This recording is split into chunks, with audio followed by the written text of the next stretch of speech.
Hey, how's it going? Oh, shoot. Hold on a second. Okay, back to it. So, today I have let me start over. Before I do this, there is some preparation involved, like choosing the subject and how I want to approach it, and there's usually so many choices and so many angles to approach a subject and like disentangle it or like disarticulate it and dissect it to make sense of it, like why I chose the subject, what it is relating to, and how it might be making people feel. Like there's a lot of preparation involved for me when I do this, even if I'm not like. It's a little different from when I was doing the reviews of movies and shows. That came from a different place emotionally, but the same kind of work took place. I was very much more enthusiastic about it, I have to say, because I love my shows and my actors and all of the people behind the camera. So anyway, what I have today is it's inspired by the recent Game 3 of the Knicks New York championship, basketball championship. And I'm just so not invested in that at all. Like the sports aspect of it, I'm just those teams, I don't care about them. I'm like a West Coast person, so when I care about a basketball team, it's usually one from California. Not always, but usually. Anyway, but I knew it was happening, right? And I knew there was a lot of excitement about it. And then the excitement turned dark, unfortunately, because the president decided he was going to attend the game. So it got me thinking the way that people were reacting to him arriving there. And I'm going to link a piece that I wrote, and it's entitled Excerpts from a Conversation, because it is literally that. It is a partial bit from a conversation I had with someone, and actually I was telling them about the subject because it's someone I'm close to, and I usually share that stuff with them like they're my sounding board. So I was telling them that I was having all these thoughts about the way that there was all this intense, great momentum, like high-spirited momentum behind the city and the team doing so well, because they had not been in a playoff since Richard Nixon was president. So that's like 50 years ago. A long time. So New Yorkers are super excited. And they're already disenchanted with the president, who is also a native New Yorker. And they added to the disenchantedness when they learned he was going to come and attend the game. So that's unusual. You know, I don't know if all of the presidents felt this way, but they stayed away.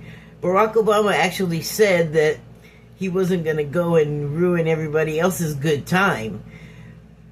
That tracks. That's exactly what I would expect him to say, because he has the presence of mind to suss that out. The president we have now does not think the same way. Wasn't even a consideration. Certainly not in the same way. I guess c'est la vie, you know. I mean, it is what it is. So he just he's very intensely well liked by a certain segment of people, but they're not like a majority share of people, and they certainly were not a majority share of people at that game, because leading up to it, once those people found out he was coming, the mood changed and it got ugly, and that's really too bad, because I'm not going to go into total detail about it, but as I said in my piece, I think that directly affected the mood of everybody, including the players. And there's a definition there, because the players are not going to be taking part in the whole, we're going to boo him at this game. And anyway, I'm going to link the piece so I'm not just repeating myself. And then there was like some other stuff that's been going on that I kind of wanted to touch upon. And it's so crazy. It's like, even while things are like in one way ramping up and becoming really socially uncomfortable for some of us, and I would imagine the other portion of people involved in what's making me uncomfortable are finding some kind of enjoyment in doing what they're doing that's making me, and I assume other people, uncomfortable. And I'm using that as a blanket term to include, like, I'm angry, I'm like, how dare you? What is the word? Indignant? You know, like, why are you, like, harshing my mellow? Get out of here. And so it has to do with, like, these two sides, and they're just kind of, like, doing their things, and it's almost like a noise war, you know, like, who can be the loudest? And that's just dumb, because somebody is going to be able to be loudest. Doesn't mean you're saying anything anybody really wants to hear. Okay, where am I going with that? I guess I'm back to like a thing that I'm just going to be saying all the time now. Well, you contribute to the conversation, seasons and affects the conversation and the mood, and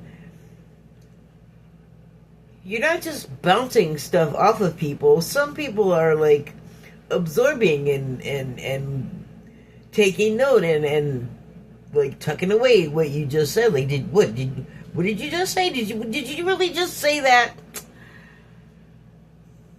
And there I'm just gonna leave it, because it could go anyway. Well, I guess I'm not gonna just leave it at that, but it's like, you could just kind of like stash it and let it marinate for later, or like compartmentalize it and not deal with it ever, just put it away somewhere so you don't have to think about it. Or I don't know, just or like whatever else. I'm sure there's a myriad of ways that could turn out. So, okay, there was something else that I was just kind of stalling there, but I did sort of want to say those things, but I remembered what I wanted to say that was, I feel like, kind of important. I feel like it's very important, actually. So I learned two things about cattle, and the stories were from Texas. These things tend to spread, so I haven't seen anything about it anywhere else, so I guess it's early.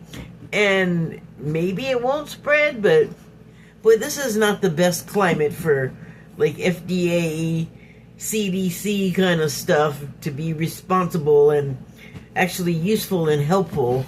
It's more likely they're just going to add to like the dangers, to be honest, because, well, do I really have to spell it out? There's nobody there to like help you know what's the right thing to do or not. The people that you want to trust telling you these things, though, not the people that are there and not necessarily available to question, because they don't like that. Okay, so here's the thing. Screwworms were discovered in the beef, and so they're a parasite, and they are flesh-eating. So I know they are flesh eating to us, and they burrow into the cattle, so I think they're not picky about which flesh. But I think they're really hard to get rid of, and they're very damaging. I could look up more, but it feels like they must breed fast or something, because what I did read about it, it suggested an urgency about these things being there, and a temerity about eradicating them. I think it was just a feeling, because they did not give details beyond the fact that they're flesh-eating in humans, and that they were like being found, like in like the hides of cows, under the hides, eating the flesh. I know, gross, right? So obviously we can't eat that. It's contaminated. It has parasites in it, and ranchers could lose a lot. And like I said, these things spread quickly, and this is just in the herd on the same property. That doesn't, I don't know if they get airborne or piggyback on some other animal to get to other herds that are not connected at all, but for somehow these things are virulent, and they travel like somehow. So I'm not gonna like get sidetracked, but I just remembered a way something like that could travel. So anyway, there is another parasite that they found, and this one is bad in a whole other way. So this one's, they're calling it the Texas tick. I imagine there's some other like Latin name for it, but as of yet it has not been provided. So, but the Texas tick, I'm not sure if the how it passes from person or animal or whatever, the transmission. I'm not exactly sure what the transmission is with these, but what I do remember is that it's a tick, and it definitely gets on the cows and bites them. And I assume that by doing that, it does something to the flesh of the cow, or they bite us directly. Like, I'm just not sure about the transmission quite, and I believe when I was reading about this, they were saying it was like they were unfamiliar with this particular bug. So what it does, if you ingest it or are bitten by it, whatever the transmission was, it makes you allergic to red meat. And so they were saying that, I guess it lasts for like an indeterminate amount of time, like varying periods, I guess, for different people. And because it's new, like, I guess they're just sort of recording this stuff on the fly or something. But so you're allergic to red meat, and if you try to eat it, it makes you sick. Like, you really are like, I can't do this unless I just want to be, like, it's supposed to be really unpleasant. I don't know, like, what that means. Like, if it's coming out of either end, that's unpleasant. But essentially what it does is it makes you allergic to red meat. And so you can have it for a while, and then it'll seemingly go away, and then you could maybe go back to eating meat normally, or go back to eating it normally for a little while, and then have it come back even stronger and worse than before. So that sounds terrible. And it makes you allergic to red meat. And I was like, why is this happening? I mean, I can see that there would be a combination, like the rising temperatures. I have literally seen the uptick in like bugs. There's just more of them earlier, like they're appearing earlier for like seasonal things, and well, that's just all out of whack. But there have been things that you can notice, and so I almost feel like it's with the bees and the crab that's so scarce these days, and other things that we've had just like we took for granted. They were just there and they were plentiful. The plentiful has been shrinking in a lot of stuff, like just today, and this made me so sad. It's like, what I saw is that we're overfishing, already a sad subject, but evidently we're already starving whales to death because the krill supplement industry is overfishing their main food supply. For I forget which species of whale, but I know they're big ones, and I think there's a couple few. And that makes me so sad because I just am heartbroken about the whales ever since I saw one of our Navy destroyers so big. I thought the whales were the biggest thing ever. It had a whale had collided with it, like where the rear section is, where there's like the motor and spinning and whatever apparatus. It was like all kinds of things going on back there. And I don't know if this thing was in dry dock or what, but there was a whale, a dead whale, just sort of hung, loosely draped, limply draped, because it was dead from this like protrusion on one of our ships, and it died because it collided with it, and I guess it couldn't get shy of it fast enough. And I was like, are you kidding me? We're out there even like just hand to hand deathing the whales. Like, oh, it hurts. It hurts too much. Anyway, so I have a soft spot for the whales. You may have noticed I talk about them all the time. And so now we're like already beating the crap out of them, and now we're starving them too. And do you know why whales are here? Because this is something I learned years ago. Somebody was channeling,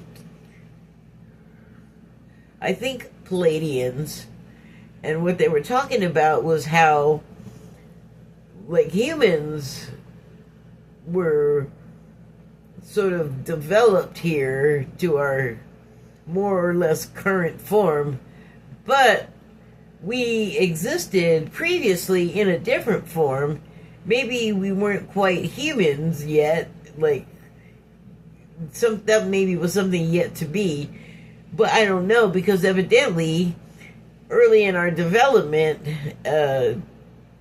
like the big long time span of humanity development, our original progenitors came from somewhere else and were seeded here. And then the Anunnaki, because we weren't the right kind of slave, or we didn't want to be slaves at all, had to manipulate our genealogy. And like, they were not trying to brainwash us. They're like, we're just going to go in and mechanically try to change you into how we want you to be. But we have been very resistant to that from the beginning, I guess. And it just so sounds like us, but they kept tweaking us, and then we were still like, all right, whatever, we'll like pick the grapes. But then they would, I guess, be like, all right, we picked enough grapes. They picked like one bushel and would be like, all right, we're done picking grapes. I mean, I got the impression that it was something like that, because they had to keep going back to the drawing board. And then finally they had to get like the super genealogists of the universe, the mantis, the mantis people, to come in and help. But not just them. I mean, it was like an all-star team of like galactic scientists, and they just could not work the human out of us, like, or like the whatever it is in us that was like, I don't really want to do that. I kind of just want to do like my thing that I was doing. Like, you gotta understand that these beings, I don't know how much of like cooperation was involved in their participation here. Presumably they had the same thing that we have, where you have like this whole game plan prior to birth, and you map things out with the who, what, and wheres of your lifetime. I would assume that's true of those other people, but this would have taken place so long ago. It's like not even conceivable, really, like just in the vaguest terms. But we came from somebody else, or somewhere else, already the way we are. I just love that. I love that they just keep, the Anunnaki, but it seems like their descendants are the descendants of the Elohim, which, I mean, are they working together? Are they the same people? I thought some were angels and some were just people that were from somewhere else. I don't know. I wasn't there. All I have is like handed down information that goes to a lot of filters, filters before it gets to you, and well, it just could be biased, and I don't know, you just kind of gotta make the best of it that you can. But back to the beef parasites, I think that why that is happening is because we overfished, we ruined the bees' habitat so that they're having to like either die off or go hide somewhere so they can replenish their numbers in peace away from us and our destructive influence. I hate that. Like, they're part of the same world we are part of, and I don't mean the world of like all of this junk behind me. I mean the part of like us running around in our birthday suits and the bees running around in their bee birthday suits over the world, just however it is, without all of our crap. Like, that's how it's supposed to be. There's everything that we ever need already growing here, or in a rock, or in some form. There's water, there's oxygen, there's sunlight, there's vegetables, there's animals for protein, there's stuff to build with, there's stuff to make a fire with and keep us warm, there's plants that'll fix what ails you, except that we have so made our bodies dependent on our man-made crap and are so full of like weird non-biological botanical residues and garbage and crap that it is hard for us to be able to feel the effects of something like, what do you call it with an H, medicine? Well, God, not horrendous. Darn it, it's when you take the medicine, but you take a little tiny amount, and what it does is it triggers that same substance in your body to treat what the particular thing that's bothering you. Like, for a while I was getting cramps really bad, and I couldn't eat enough of the things that prevent cramps. Homeopathic. So I had to go to the health food store and get some homeopathic little medicine. And it was in a tube, and it was these little teeny black things, and I swear to God, they looked like the LSD I used to take that was called barrels, if you know what that is. Hey, I make this channel for no children, so I'm just going to talk about it. But it looks the same anyway. It doesn't do the same thing, but what it does is it helps your body remember through all of the crap and garbage that we've adulterated ourselves with, and it reminds your body like, oh, I can do this, I'm supposed to be doing this, and it really helps, and it's really fast too. Like, you put it under your tongue and it dissolves and gets in your bloodstream a lot quicker than eating a tablet and waiting 40 minutes, so that is nice. But it just goes to show, you got tooth problems. There's cloves. You make an oil of the clove from other stuff that's just growing around, and you put that on the sore, tooth area in your mouth, and it takes the pain away. like literally numbs it like Novocaine. It is amazing. And it's not Novocaine, and you don't have to take the cocaine, you know, that we made it into like crack and stuff. Like the people in like South America, I think there's a few countries where coca leaves grow. Yes, the ones they make the drug out of, but for like centuries, those people have been just chewing the leaves till like when they're working all day, it's like their coffee in a way, and it's not been through a bunch of processing and chemical treatments and other man-made weirdness. It's just the natural thing, and they take it for energy, and they don't have to stay out all night having.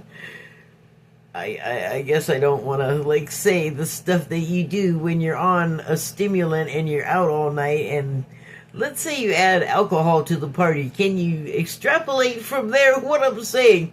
The evening could become wild, but that's not what happens. They go out and they do their job, whatever it should be. Like I know there's like modern stuff that they do, but I also know that there's farming and herding of animals, and like people that do textiles, they just like make capes and hats and things all day. So their people do jobs, and I suppose they work in like Western style establishments as well.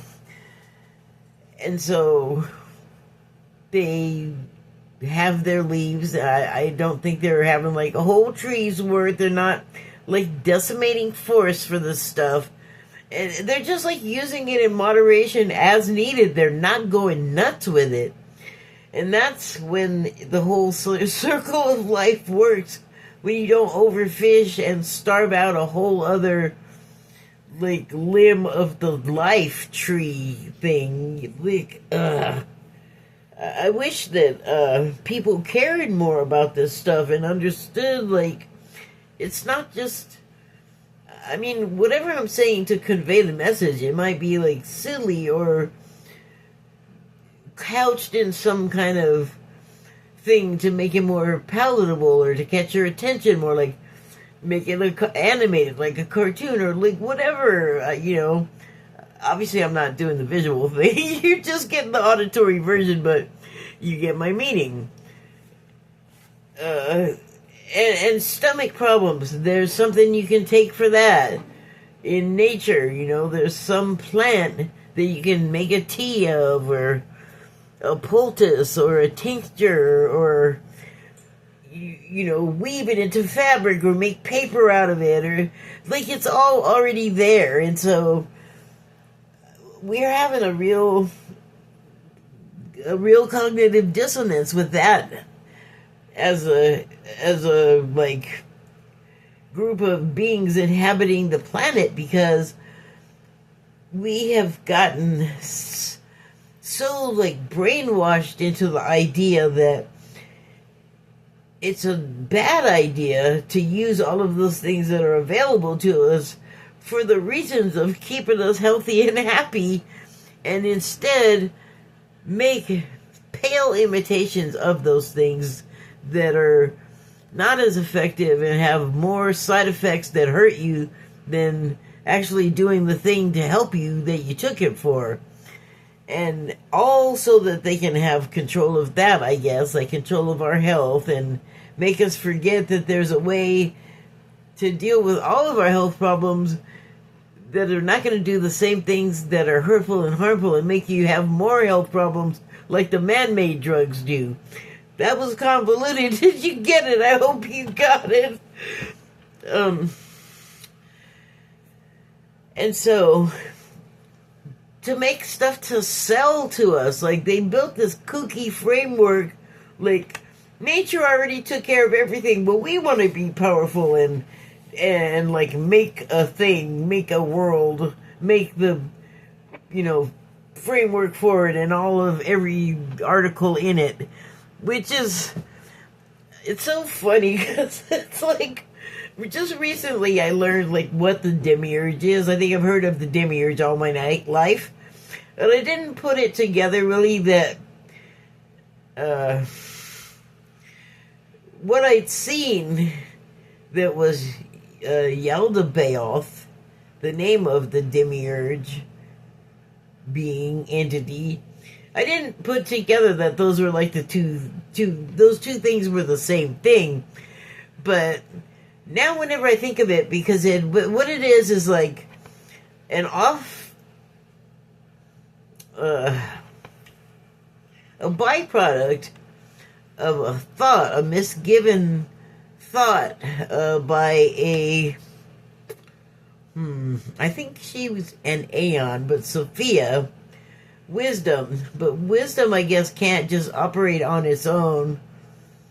It needs like other help, I guess, but Sophia took it upon herself to think, I know there's a light, which would be creation or spirit, the creator, God, whatever you want to call it, but like the actual one. And then Sophia was like thinking, it's weird, it just occurs to me now, like, well, didn't the devil also want to create stuff, but they just can't?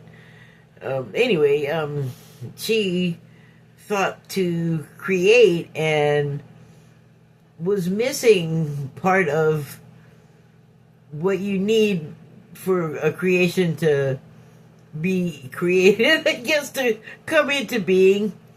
And it's hard for me to like dig out from what I learned like a comprehensible way to describe what happened there. But let's just say that she was missing a vital ingredient. Like, she was ignorant of the fact that there was something else that needed to be part of the solution or part of the recipe for her creation. And so it came out like deformed. And it thought itself was a creator. Like, it was a small reproduction of herself, I guess, but it came out all deformed because it didn't have all of its constituent parts to begin with. But it made a world, and it made the world that we basically live in, where we are sucked into a lot of sort of entertainments and energy that are not nutritive to our health or our spirits or our bodies.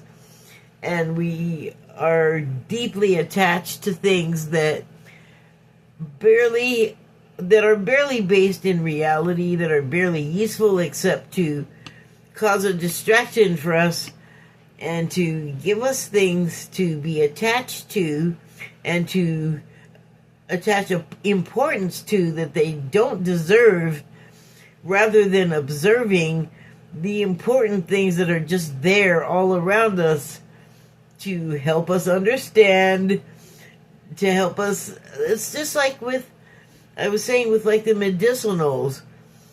There's nothing that we actually need here except that man like comes along and thinks they can do a better job, and it's just like Yaldabaoth created itself all over again. It spawned itself.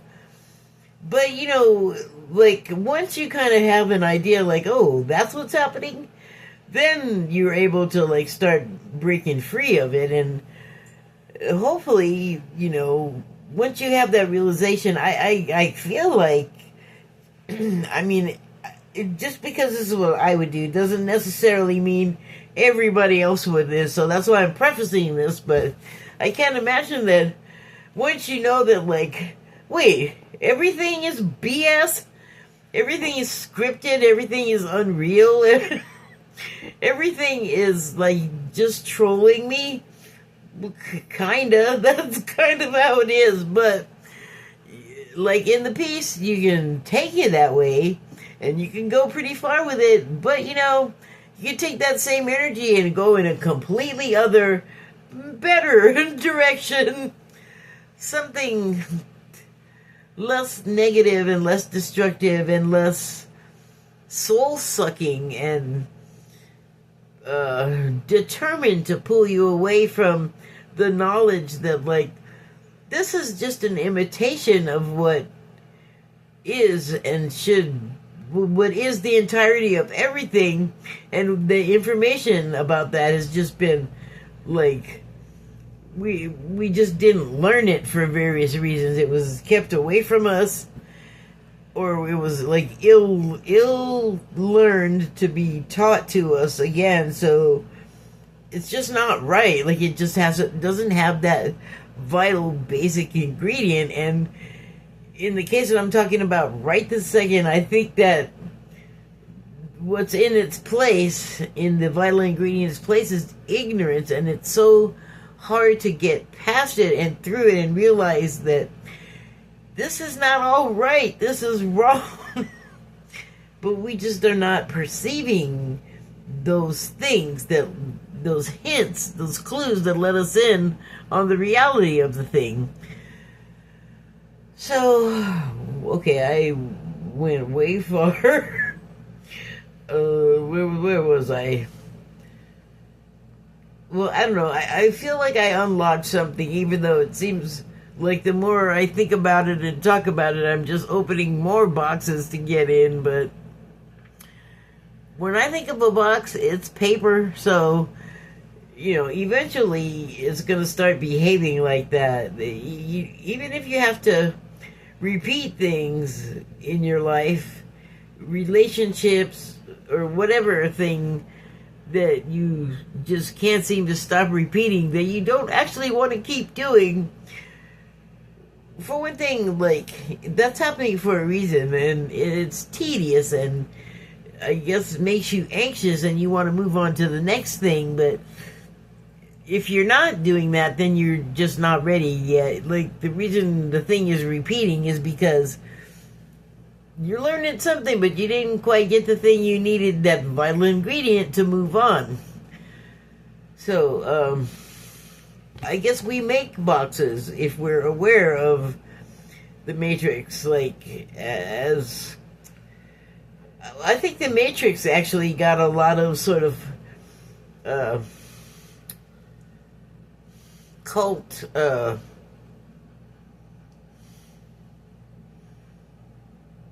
canon around it that is not 100% like what the movie was talking about. If you ask me, the movie is not all that clear. I'm sorry.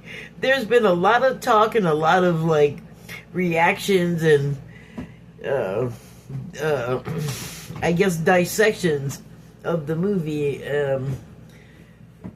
but it really is kind of like everything is, but it really is kind of a, like, you look at it and take the meaning, and however it works for you is whatever the meaning is, which is pretty damn subjective when you consider how many of us have seen the movie and conceived of their own little sort of projection of it in their mind and way of thinking. But that's the point. Like, we can all do a level of creation. Actually, we have more power than Yaldabaoth, because I'm informing you now, this is the situation. That thing isn't even like actual God. It thinks it is, but it doesn't know it's not. It doesn't know it was a mistake. And then if we don't realize we're just following, it's the blind following the stupid, where are we going? And nowhere useful, right? And so that's why you have to sort of break free from this stuff yourself. And even if freeing yourself puts you in another box, at least it's the box of your own creation, where you understand its construction and why you constructed it. And in itself, it can be a way out. And, I know this is a concept thing, but bear with me. You made your box inside of other boxes, and that is your way out. What is the phone booth thing in Doctor Who? Doctor Who. The Tannenbaum, Terabith, Tesseract, what is that machine? His phone booth is like a spaceship, like a mother box, dimensional phone booth. But My point is it's bigger on the inside than it is on the outside. So even though to be a box inside many boxes, you're going to have to be the smaller box with more boxes surrounding you. But I feel like it's like quantum mechanics. It's like trying to describe, like, the cat is in the box and the cat in the box is dead, or it's not dead, depending how you look at it. Like, I kind of feel like it's that kind of thing. Yes, it seems like it would be getting smaller, but really, each one is like another discovery of, like, oh, this is another box. This is easily disproved, broken out of, whatever it is. So it's, again, like the repeating thing, but with another layer of it maybe now, and because I also brought it up, you might realize that, like, each layer is actually a breakthrough. Okay, I thought the bugs and the beef was kind of important to mention, because I don't think it's, like, that widespread on the news yet. And it's a weird thing, because, like, I kind of want to be like, I'd eat it now if you want to eat beef, because you might eat it and then find yourself unable to eat it ever again. But then also there's the risk that you eat, like, one of those contaminants. So I don't know, don't eat it. I just feel like it's something you should think about now before it gets really scary. And I just wanted to take a card here from my Declarations of Mary Magdalene deck, and I didn't shuffle it or pull one out yet. As you see, I'm shuffling right now. I just want to see if it has anything to add on any of the subjects I was just talking about and meandering all over the place with.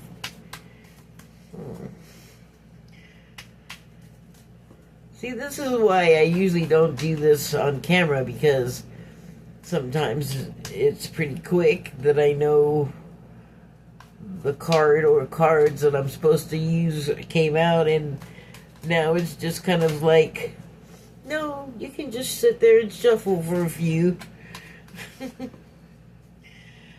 So, yeah, I know that a lot of people would hear me say a lot of the stuff I say.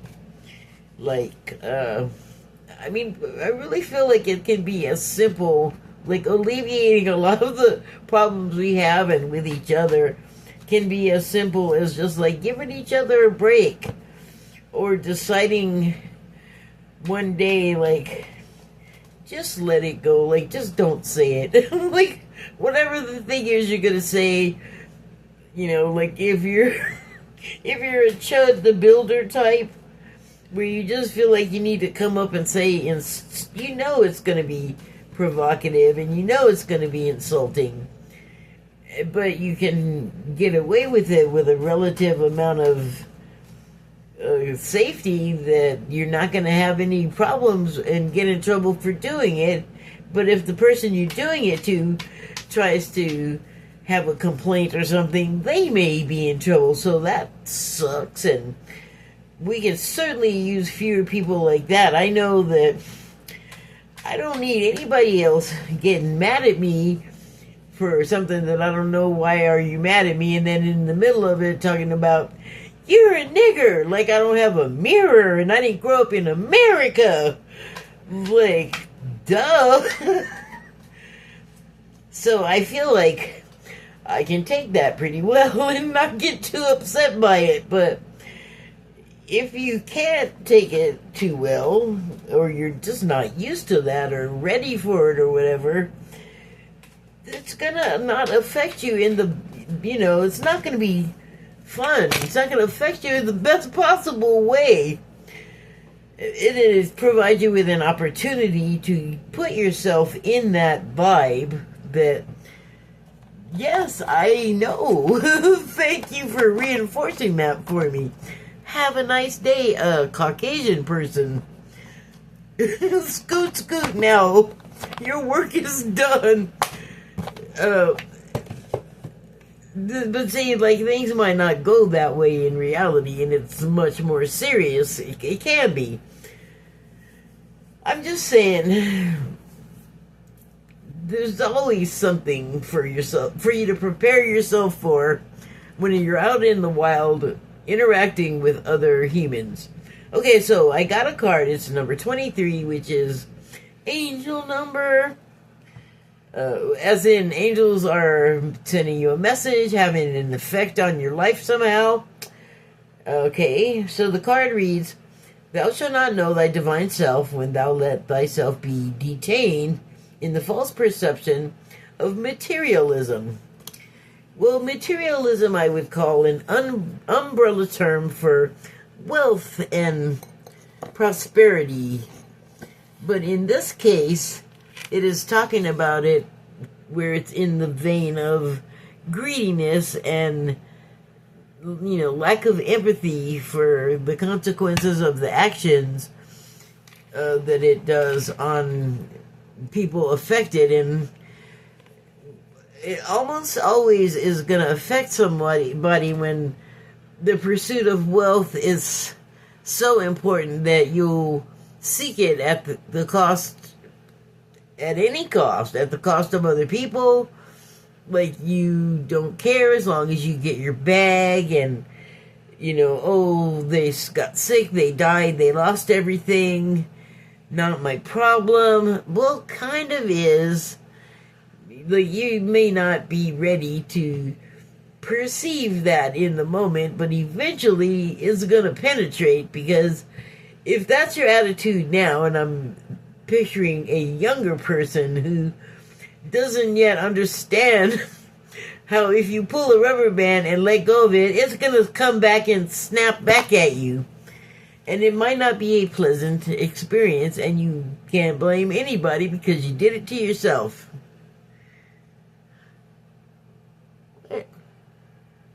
I cannot read that. Anyway,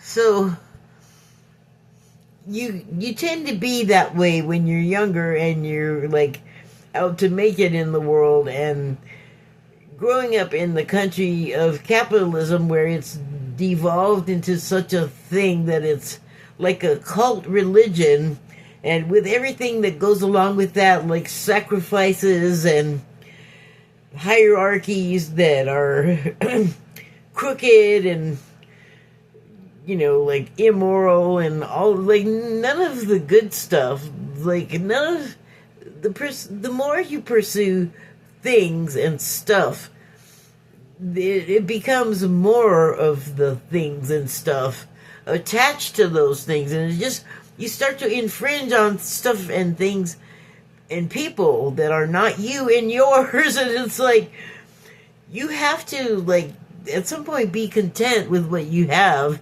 and get off of everybody else, or else there's going to be problems, and nobody wants that. We don't want it happening in other countries. We certainly don't want it happening here.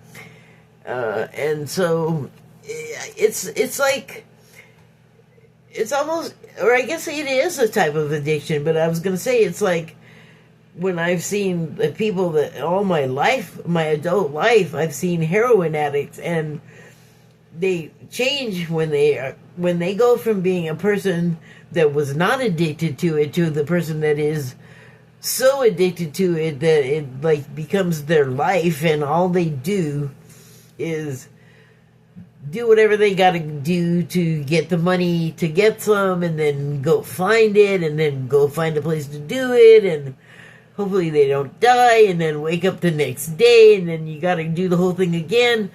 Quick, hurry up, and you feel like kind of crap, but you gotta hurry up and do before you feel worse, and do more. So it's just like this terrible cycle, and you are so focused on, like, maybe you have a partner, like a wife or girlfriend or whatever, but even that person that you have loved becomes just a tool for you to be able to get more of your drug, because your body is insensible to anything else.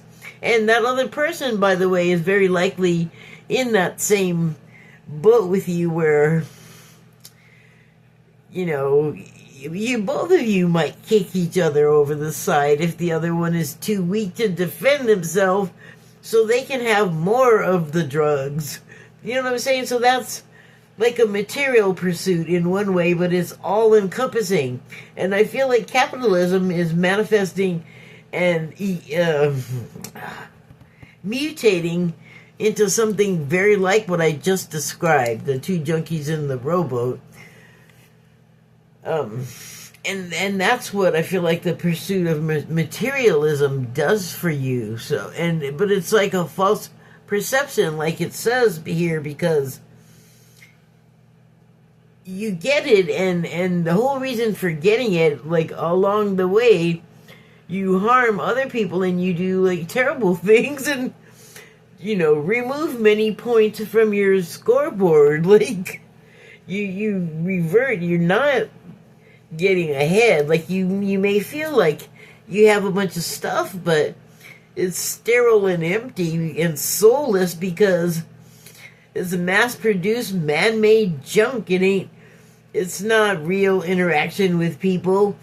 It's not something made with the help of other people, like a community effort where everyone puts something into it, and so it's meaningful and everyone has a dog in, like, its life, I guess. So, yeah, I mean, like, you can just get lost in the materialism sauce. And so, that is, it says detained here. Like, when thou let thyself be detained in the false perception of materialism. The false perception, like, I got it, and I'm better than you, but are you really? You got, like, a new TV, or a new purse, or a pair of sneakers. You really think that makes you better? Everybody naked and then back to the jungle. We need the equalizer. Okay, and so, you get away from yourself. It says here, thou shalt not know thy divine self.